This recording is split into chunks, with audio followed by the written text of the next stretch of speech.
Hey, what's up, everyone? It's Rich. Hello to all my Patreon friends. I thought I would do a quick video today. I've got 15 minutes to kill. I'm running to the printer to print out some. Actually, I'm on the very last issue of Vampire Hunter D. I've been working on the book for, I don't even know, 6 months, maybe a little longer. It's, I guess, did we do 5?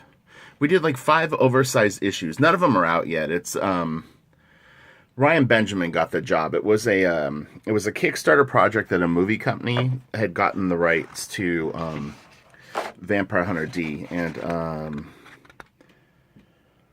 it did really well. And they thought like a cool extra would be to do a graphic novel. So the original guy kind of tapped out. He did like the first issue and then couldn't finish it. And so Ryan was initially brought in to do issues like 2 through 5, and it just made sense because the other guy's style was so different for Ryan to just go and do the first issue. So we did issues 2, 3, 4, and 5, and now we're back on issue 1, finishing up the series. But anyway, it's funny. The reason that I actually grabbed this book was I had done a Halloween video, and a long one, like a 30-minute one on this book, and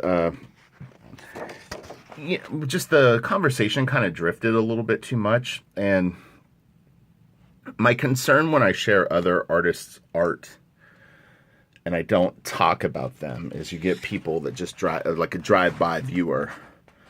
Why are you talking about yourself when you're showing a Mignola book? Stuff like that. Also, it's always weird when you talk about the artist because you kind of know, look, if I do a 30-minute Mignola art book thing, he probably is going to check it out. He may not, but I mean, odds are that at some point he'll see it, or someone he knows will see it, and it's like, it just can be weird. So anyway, I can do it for Patreon. It's on the down low.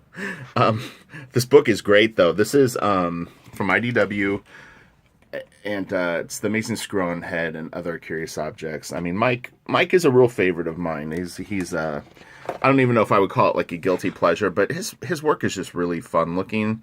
He does really great storytelling. It looks cool. It's very graphic. It's just fun. It's just fun looking stuff. He's really talented. And his stories are cool. They're a little different. But anyway, I thought I would give some updates. I had to run some errands, and I was like kind of kicking around like basically, and this will be a fun conversation, I think, for people that are anticipating like seeing what I've been working on, is like how to start releasing it. So at some point over the next few weeks, I think I'm going to start doing like teaser images of some of the stuff I've been working on. And like I'll just pretend like everyone on Patreon is like a close friend, so we're chopping it up. Yeah, I mean, the problem for me is the main platform that I want to share this stuff on is Instagram. I'm just not a fan of Facebook anymore, and in YouTube, I guess too. YouTube though opens up another can of worms because it's not like a one and done thing. I really don't want to talk about the art, to be honest. I just want to show it and then just let people enjoy it, decipher it however they want, and that's kind of the end of it. The conversation is the art, and everything else is just superfluous to me.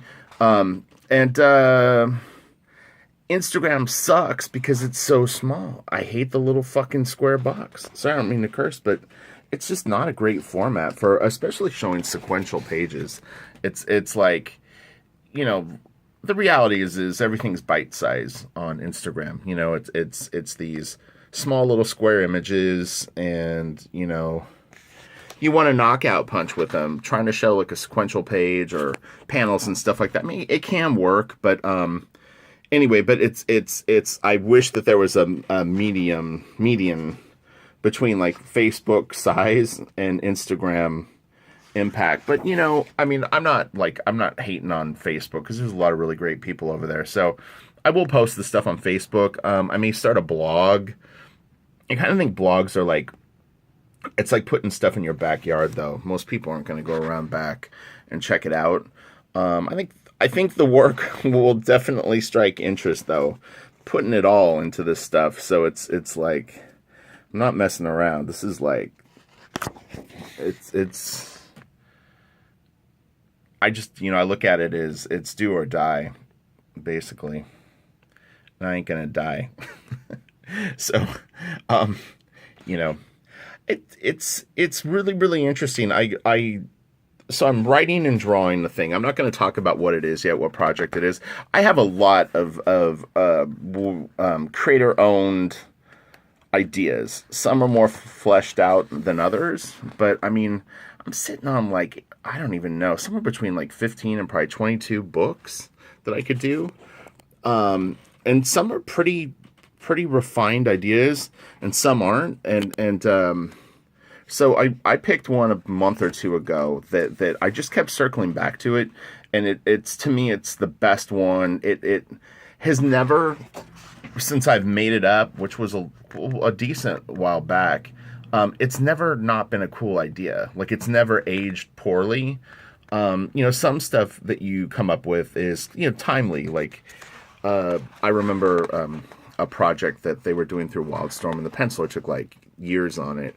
When it finally came out, it really kind of felt dated, and it was still really good. It was very out of step with books that were being done when it was created and even when it came out.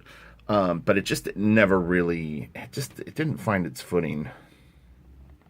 So the fact that this idea to me is still, if anything, it's so relevant right now. It's perfect. So that was the real catalyst to just going like, all right, this is definitely the one I'm going to do, because I like it a lot, and yeah, it's perfect. So then the challenge was, I'm wearing a lot of hats, literally.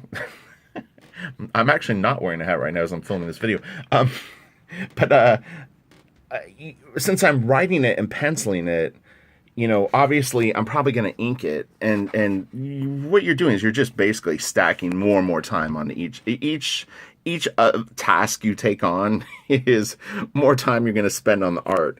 And the art is quite detailed. It's quite intricate. And just the thought of having to pencil and ink like 120 pages of this stuff, it would be a lot of work. And to try to color it too as much as I want to, I think really is probably biting off more than I could chew right now. But the interesting thing is, so if I get a colorist, and I'm telling this to you all, there's not a lot of colorists that are especially working in comics, that do the coloring that I want on this book. That's just the reality. To me, comic books still look like they're colored like 1990s colors. There's a few people that kind of go beyond it, but I think generally speaking, in some ways, I looked at a ton. I looked at a ton of current Marvel books over the last couple of months. I've looked at a ton of DC books over the last couple of months, and Image books, and maybe even some other fringe stuff. So I have a pretty decent handle on what's going on like right now. There's been times in the past where I've been so focused on work that I don't see a lot of books. And I'm not knocking on colors. I'm just saying that like either the limitations of the companies or whatever it is, but it's I don't see a lot of people coloring the way that I want this particular book colored. So it'll be cool because I'm going to start actually scouting people that are doing things similar to what I want, and then I show them the art that I'm doing and see if they would be interested in collaborating on it. And I think what I'm going to try to do is really build up a lot of excitement, and I'm hoping that I can do some sort of successful fundraiser that people really get behind. I mean, people are throwing cash at all kinds of like stupid shit right now, and it's like, hopefully people are still focused on someone that just actually wants to do a like really, really kick-ass comic book that looks great, and it doesn't have like a shitload of drama and sort of like, I'm on this side of the fence and you're on that side of the fence mentality. And I really don't have a side in all that's going on. I honestly really don't follow it. But I'm more aware of I'm going to skip ahead a little bit. I'm more aware of it now, just because it's like it's kind of hard to avoid. But yeah, I just want to do a really really killer book that's from my imagination and puts a lot of things that I love about art and storytelling and movies and video games and all that stuff in one book, and tell a really really fucking awesome story that has kick-ass characters that you fall in love with, and you know, that's really what it's about for me. Seems pretty simple, right? Um, but anyway, but yeah, I was like I don't ink the stuff that I pencil right now because there's no point. It's just sort of, it's like double dipping. It's just doubling the amount of time that I have to spend on something when I already know I can ink it, and I can ink it in multiple different ways. There's some stuff that I'm doing that I've never done before, that I have been experimenting with and trying different ways to approach it, because you know, if it's something that you've never done, then you need to work it out. Like, is wash more effective than splatter, or is splatter more effective than Copics, or Copics, you know, like, would acrylic get a certain effect, whatever it is. You know, so it's pretty, it can be time consuming, but you know, that's why I gave myself time to do it. So I think within the next 3 or 4 weeks, I'll start posting some art. And then kind of the big reveal is still my goal, is kind of the middle of January, is to start being pretty consistent with it. And at that point, I'm really not, there's kind of no turning back once it's out there, because I can't dilute the fan base with other stuff. So, I thought I would have fun and kind of, you know, share different things for a little bit, like on Instagram, just to kind of mix it up. And then yeah, the challenge that I've always had on Instagram, I've talked about this in some of the other videos, not Instagram, but just like promoting in general. It's very, very difficult when you're an inker and you're working on different people. I don't have what Scott Williams has with Jim. Where it's like 90% of the time, or 95% of the time, or 99% of the time, it's him sharing Jim's stuff. He's been drawing more now. But for me, it's like, all right, I like, just in the last, whatever, year, I've inked, well, I don't even know. It might not be that many people. I've inked a lot of Ryan Benjamin stuff right now. And then I did some fill-ins over Joe Bennett and, Ed Bennis. And so when I share that stuff, I know that some people appreciate it and they go, oh, like, thanks are cool on this, or, you know, you never know the circumstances of when you're getting thrown into these things too. So it's like, sometimes you hate to be like, they were really late on this and they really needed it fast. But a lot of times, if I'm doing fill-in work, that is kind of the scenario that you're under, is like, it's the editor sort of trying to Hail Mary to get something done. But like, there's not a lot of cross-pollination sometimes with fans. You know, the ones that like Finch might not like Victor Bogdanovic, and Victor Bogdanovic's fans might not like my black drawings, and so it's like your brand is kind of weird. Can be. It's way more simple if you have like two voices, where it's like, this is the guy ink, this is my stuff, or even more is, this is my art, this is the only stuff that I show, and that's kind of the route I think I'm gonna take. Yeah, for people interested, because I've had a few people through Patreon actually asking me about original art.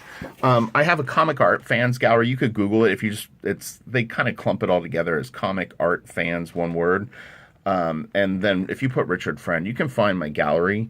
And I have been uploading art to sell. And if you're a Patreon follower and you want to get something, I can give you a really good discount. I do it for people that buy art off me, like multiple purchases, like where it's a couple of collectors that I give real good deals to, better than what I would ever put this stuff online for. But they've been buying art off me for a few years, so I'll offer it right out of the gate for anyone on Patreon. If you want to pick up a page, let me know, and I'll give you a really, really kick-ass deal on it. Because honestly, all the stuff that I'm selling is really just to help me, you know, keep drawing, basically. Sorry, I've got, like, I don't know if it's allergies or cold or whatever. I think it's allergies. Yesterday it was pretty bad. yeah, so it's really exciting. Okay, so we're almost at 15 minutes. I think I'm going to call this video. But yeah, so, you know, the update really is just like, I am going to start posting new art very soon. And once I pull the trigger on that, we're not going backwards. It's not going to be any more new Superman pages or any of that stuff going online. I do hope that I can get cover work from some of the bigger companies, but that's kind of like the second tier focus. Because I will need work as I roll into January, and right now I don't have anything booked. So I've got like 5 weeks worth of work right now. It should take me kind of to the middle of December, but it's going to get tricky. Go from the end of December to January is going to be kind of weird. I don't know. I'm going to start emailing some editors and be like, I've got like a week or two open. I had a really cool gig. What happened was they contacted me about inking Travel Foreman. I don't know if you guys would know Travel Foreman. He's a really good penciler. His stuff is a little off the beaten track. He was an intern at Wildstorm when I worked there, and then became a self-sufficient penciler a couple of years after that. Like, he worked for Marvel on Iron Fist, and I think he did Animal Man when they did the New 52. People that like his stuff really like his stuff, and he's got kind of a quirky Kevin Nolan, Mobius kind of thing going on. And I was supposed to be inking him, and he's a real unusual guy. He's very, very quirky. He's super quiet and almost impossible to read. Honestly, I've never really met anyone like him. He's a good guy though. I liked him a lot. Yeah, so that kind of fell through, but that doesn't necessarily mean that it's like fallen through completely. At some point, editorially, they're going to have to step in and sort of dictate what he's doing. But he's trying to pencil and ink himself right now. And like I said, the deadlines are going to slowly catch up to him, and he's gonna need help. I'm almost sure of it. But like right now, that kind of fell off the table, which sucks because that was a perfect job for like to fill a few months. But shit like that happens. So anyway, well, you all have a great day. Thank you so much for being patrons. And there's some really exciting stuff coming. I think people are going to be very happy. Happy that someone's doing what I'm going to try to do. There's a void that I'm going to fill. And fill well. All right, I'll talk to you all later. Bye.